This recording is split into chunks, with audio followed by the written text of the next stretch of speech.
Salut, c'est Yann, j'espère que tu vas bien. Alors aujourd'hui, je voudrais te parler de 6 objections clients courantes et je voudrais t'aider à y répondre à ces objections parce qu'on se retrouve souvent démuni quand on est face à un prospect. Alors on appelle ça objection client, mais vu que ce ne sont pas encore des clients, ce sont des prospects, on va appeler ça objection client quand même. On se retrouve souvent démuni, on ne sait pas quoi dire, tu vois, on ne sait pas quoi répondre. Donc je voudrais t'aider à dépasser cet obstacle. Juste avant, je t'invite à mettre un gros pouce à cette vidéo et à t'abonner à la chaîne si c'est pas déjà fait. Alors quelle est la première objection dont je voulais te parler, c'est quand ton prospect te dit j'ai déjà essayé par le passé mais ça n'a pas fonctionné. Tu vois, quand tu vas démarcher des gens sur LinkedIn, par email, par téléphone, peu importe, tu vas avoir des gens qui vont dire ouais mais moi j'ai déjà essayé la pub Facebook par exemple si tu es consultant en pub Facebook et qui vont te dire mais ça a vraiment pas marché, on a mis je sais pas combien d'euros dessus et ça a été un flop total. T'en as d'autres qui vont dire oui, alors on a déjà essayé la pub Google, alors je sais pas ce que tu fais, tu vois, mais on a déjà essayé le coaching dans tel domaine, dans le coaching, je sais pas, ou l'hypnothérapie pour je ne sais quel truc, bref, peu importe ce que tu vends, il y a pas mal de gens qui ont déjà essayé ta solution, en tout cas ce qu'ils assimilent à la solution que tu proposes actuellement. Peut-être que toi tu as une différence en termes d'approche, en termes de méthodologie, etc. Mais ils vont dire, voilà, si tu es consultant en pub Facebook, par exemple, ils vont dire, bon, moi j'ai déjà essayé la pub Facebook, ça marche pas. T'as plein de gens qui sont remplis de certitudes qui vont te dire, ça marche pas, tu vois, et on a déjà essayé, ça marche pas, c'est comme ça, tu vois, ils pensent avoir la vérité absolue, bref. Alors, moi en général, j'aime pas bosser avec ce genre de clients qui sont vraiment ultra sûrs d'eux, qui ont l'impression d'être experts, souvent dans ce domaine-là, alors qu'ils n'y connaissent absolument rien. Mais si ça t'arrive et que tu veux quand même décrocher ce contrat, ce qu'il faut faire, c'est commencer en disant, ça ne m'étonne pas, il y a tout un tas de moyens de faire, et là tu parles de ton domaine, tu vois, de la pub Facebook, il y a tout un tas de tunnels de vente possibles, etc. Et d'ailleurs, il y a une minorité de boîtes ou d'entrepreneurs, d'indépendants, de consultants, enfin de prestataires de services qui s'y prennent bien. Tu vois, en fait, l'idée, c'est d'abord d'aller dans le sens de ton prospect, de ton client potentiel, de lui dire vous avez raison. En fait, il faut valider. Il faut jamais, tu vois, en persuasion de manière générale, faut jamais aller à l'encontre de ce que te dit ton prospect. En tout cas, pas frontalement. Il faut d'abord valider ce que la personne dit, parce que comme ça, elle se sent totalement comprise. Enfin, elle est très contente. Tu vois, elle se dit ah bah tiens, il est d'accord avec moi ou elle est d'accord avec moi. Enfin, déjà, ça diminue un petit peu le mécanisme de défense. Tu vois, ça diminue le côté suspicieux, quoi. Donc tu valides d'abord et ensuite il faut que tu poses des questions, que tu fasses parler le prospect, que tu lui dises qu'est-ce que vous avez essayé précisément. Et en fait, l'idée, c'est vraiment d'aller dans les détails, parce que quelqu'un qui te dit ça fonctionne pas, tu vois, il y a rien à dire, tu peux absolument rien faire, c'est une fatalité, enfin, tu peux pas convaincre. Donc d'abord, c'est ok, oui, je comprends, c'est normal, machin. Ensuite, tu poses des questions. Qu'est-ce que vous avez déjà essayé? Est-ce que vous avez essayé ça? Bref, c'est de l'écoute active. Et à un moment, tu vas sentir des espèces voilà d'opportunités, et il faut rentrer dans la brèche. Tu vois, il faut rebondir sur les trucs sur lesquels tu peux rebondir tout simplement. Tu vois, si par exemple ton prospect te dit en pub Facebook, enfin on va parler de ça vu que j'en parle, mais s'il te dit voilà, nous on a essayé tel tunnel de vente mais qu'il n'a jamais essayé par exemple le retargeting, le reciblage qui est quand même essentiel quand on fait de la pub Facebook, tu peux lui en parler, lui donner des chiffres, etc. Est-ce que vous avez essayé si tu poses la question est-ce que vous avez essayé le reciblage et qu'il te dit non, voilà, là c'est une opportunité potentielle. Donc il faut vraiment poser des questions et tu vois, en 2 étapes, il est très facile d'aller au-delà de cette objection, de répondre à cette objection. La plupart des gens, en général, ils disent bon bah il a déjà essayé, je m'en vais, j'abandonne. C'est un peu dommage. Enfin, ça dépend de toi. Tu peux abandonner si ça t'a saoulé, mais tu peux totalement te sortir de ce genre de situation. Deuxième objection, elle est très courante. Je pense que tu la connais très très bien. C'est le fameux vous êtes trop cher. Alors moi, j'ai une approche par rapport à ça. Ce que je dis, c'est qu'est-ce qui vous dérange? C'est le prix ou l'investissement? Alors là, en général, la personne, il y a plusieurs possibilités, mais la personne, elle peut te dire assez souvent, bah c'est le prix. Quand elle te dit c'est le prix, l'idée c'est de montrer que finalement ce problème de prix, que derrière le prix se cache un investissement. C'est-à-dire que quand quelqu'un te dit le problème c'est le prix, voilà, moi je facture mes services par exemple X euros, enfin 5000 euros machin, 5000 euros par mois si c'est ton cas, si la personne te dit vous êtes trop cher, faut que tu dises voilà, qu'est-ce qui vous dérange, c'est le prix ou l'investissement?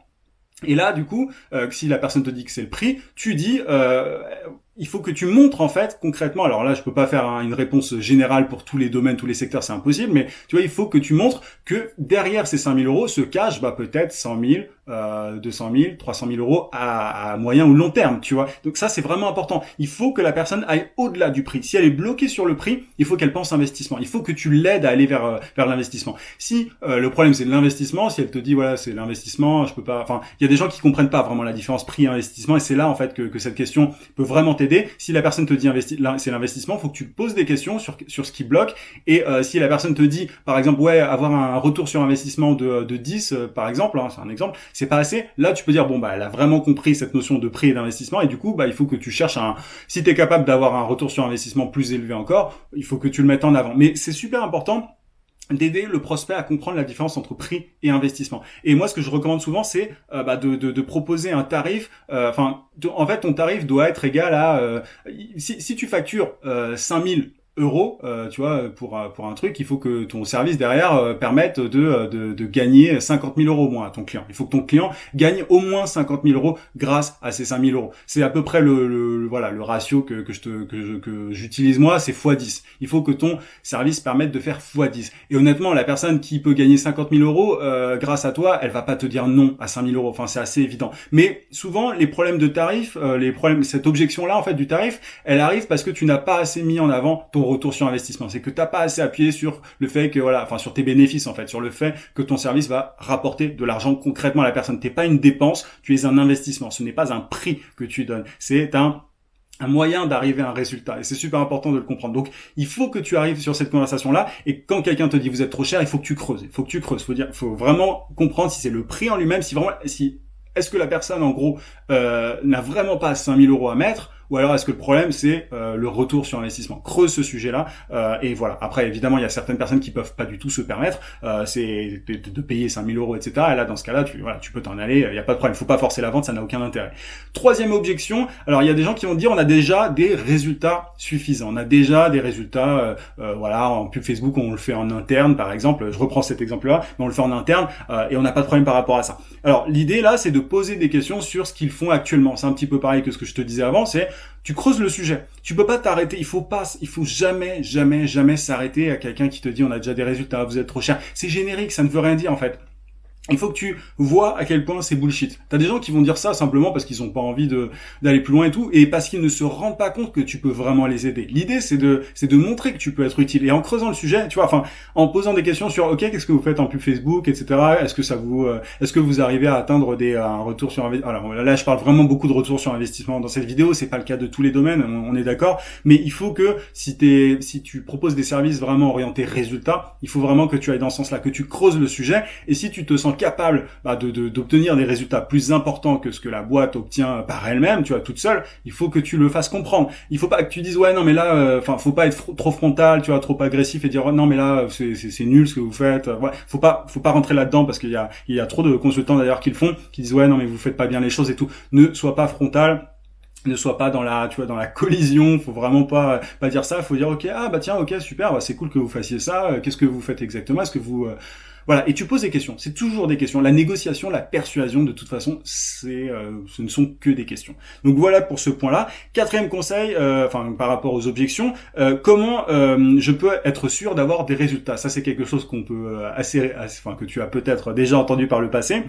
L'idée là, c'est de dire que c'est une bonne question et d'expliquer que c'est la raison pour laquelle tu poses justement toutes ces questions-là. C'est la raison pour laquelle vous êtes en train d'échanger et que tu poses tout un tas de questions. C'est une très bonne question. Je suis content que vous la posiez. Toujours valider ce que la personne dit, ne jamais dire oulala. Ne jamais être dans une position défensive. Toujours valider et dire c'est la raison pour laquelle je vous demande tout ça et je vais être sûr de pouvoir vous aider. Moi, tu vois, c'est un truc et c'est vrai. Tu vois, moi quand j'ai quelqu'un, avec qui j'échange pour vendre mes services, je suis toujours d'abord dans une attitude de est-ce que je peux aider la personne. Donc quand la personne me dit comment est-ce que je peux être sûr d'avoir des résultats, je vais dire déjà moi je vous pose toutes ces questions-là pour en être sûr moi-même et je vous proposerai de l'aide uniquement si je suis sûr de mon coup. Et c'est vrai ce que je vais te dire là, moi la plupart des gens qui viennent vers moi, je refuse de les aider parce qu'il y a certains points sur lesquels je peux pas les aider, il y a des points sur lesquels il faut qu'ils fassent un long travail, tu vois, tu peux pas aider tout le monde, ça c'est très clair. Donc il faut que la personne comprenne que si tu lui parles, si tu lui poses toutes ces questions-là, pardon. C'est parce que tu veux l'aider, c'est pour savoir si tu peux l'aider que tu poses toutes ces questions-là. Et ensuite, tu lui dis voilà, moi avant de vous dire si je peux vous obtenir les résultats que vous espérez, j'ai besoin de vous poser quelques questions encore. Donc tu creuses le lien. En fait, cette objection-là de est-ce que comment est-ce que je peux être sûr d'avoir des résultats avec vous, c'est un signe que la confiance ne règne pas encore, tu vois, dans l'échange avec ton prospect. Donc il faut que tu continues à poser des questions, que tu continues de tisser ce lien avec la personne. Donc voilà, c'est un bon moyen de creuser la relation, de creuser la conversation, d'aller encore plus loin et de faire en sorte derrière d'augmenter tes chances de convertir le prospect en client. Cinquième objection dont je voulais te parler, c'est le fameux on a déjà un prestataire, on a déjà une agence, on a déjà un freelance, etc. Moi, l'approche que je te recommande, c'est de dire super, qu'est-ce qu'ils font pour vous, enfin concrètement, toujours la question, tu vois, super. Je valide, ok. C'est très bien qu'il y a peu de boîtes qui investissent dans leur publicité, blabla. Enfin, tu vas dans le sens de la personne. Et ensuite, qu'est-ce qu'ils font pour vous exactement? Et en fait, l'idée, c'est de poser des questions et de chercher une opportunité, un doute en fait dans l'esprit de la personne en face, puis proposer différentes idées. Enfin voilà, simplement ramener un petit peu le truc vers toi. C'est-à-dire que encore une fois, si la personne fait appel à une agence pour sa communication, tu vas demander de quoi s'occupe en fait cette agence et pardon. Et du coup, là, je suis enrhumé. Enfin, pas enrhumé, je suis enroué plutôt. Du coup, en fait, tu poses des questions sur ce que fait l'agence et tu rentres dans les détails parce que je sais pas ce que tu proposes toi, mais t'es sans doute consultant, t'es sans doute indépendant, donc t'es spécialisé. Enfin, j'espère pour toi que t'es spécialisé. Et du coup, tu vas pouvoir déceler un petit doute. Ah bah tiens, ils sont peut-être pas très contents sur les résultats, sur leur pub Google, sur leur pub Facebook, sur leur page, sur leur landing page. Enfin, il faut que tu décèles un doute. Il y a toujours un doute. Personne n'est jamais totalement satisfait du travail d'un prestataire. Enfin, moi, j'ai d'ailleurs récupéré des clients comme ça. Ils avaient tout à fait, enfin, tu vois, en faisant exactement ce que je suis en train de te dire, ils avaient un prestataire j'arrivais pas à semer le doute, mais ils avaient déjà un petit problème sur un truc. Ils étaient pas entièrement satisfaits sur un point et je le mettais en lumière, ce point-là. Et du coup, derrière, je proposais des idées. Bon, ce que je vous propose, c'est plutôt ce que je vous conseille, c'est plutôt de faire ça. Si vous voulez aller plus loin, si vous voulez que je vous aide à le faire, on peut en parler, quoi. Tu vois, et c'est vraiment comme ça que t'amènes la chose. Sixième, excuse-moi, objection courante, c'est le fameux je n'ai pas le budget. Alors c'est pas vous êtes trop cher, c'est je n'ai pas le budget. C'est une objection qui arrive quand tu bosses avec parfois des ETI ou des grands groupes. Tu vois, par exemple, si tu as un cabinet de formation et que tu que tu cibles des responsables de formation qui ont un budget alloué, tu vois, au trimestre ou à l'année, etc. L'idée d'abord, c'est de vérifier que tu parles bien à un décideur, parce que en général, quand on te dit j'ai pas le budget pour payer ce genre de prestations, c'est que tu parles à quelqu'un, à ce que j'appelle moi un sentinelle, une sentinelle, un ou une, je sais plus. Et en gros, c'est quelqu'un qui est là juste qui n'a pas de pouvoir de décision. Tu vois, c'est quelqu'un qui est là qui est plus un exécutant qu'autre chose. On lui donne des ordres et derrière, elle va allouer le budget, elle va utiliser le budget au mieux, tu vois. Mais du coup, si t'as un service à haute valeur ajoutée, t'inquiète pas que normalement, on peut augmenter le budget qui est alloué. Toute boîte un petit peu qui réfléchit un minimum, si tu es capable de lui faire multiplier son chiffre d'affaires ou je ne sais quoi par 10 ou autre, t'inquiète pas qu'elle va débloquer son budget sans problème. Ça, d'ailleurs les budgets trimestriel et tout, c'est plutôt en général pour des services que j'appelle des services accessoires, des services qui ne sont pas non plus vitaux pour l'entreprise. Voilà, c'est donc si on te met dans ce sac-là, c'est dommage, mais du coup il faut d'abord vérifier que tu parles bien à un décideur. Ensuite tu dis ok, si vous pouviez en fait débloquer du budget supplémentaire, vers quoi est-ce que ça serait alloué? Dans quel vers quel bénéfice en gros vous souhaiteriez. Tu le formules pas comme ça, mais l'idée c'est de comprendre s'il y a des exceptions au niveau du budget qui est alloué, vers quoi est-ce que c'est alloué justement. Enfin tu vois, dans quoi est-ce que vous êtes capable de mettre un peu plus d'argent que ce que vous aviez prévu initialement. Est-ce que c'est plutôt je sais pas, le coaching de vos managers? Est-ce que c'est votre transformation digitale? J'en sais rien. Il faut que tu poses cette question-là. Ça, c'est important et ça va te permettre du coup de voir si tu peux rentrer dans la brèche, tu vois, si tu peux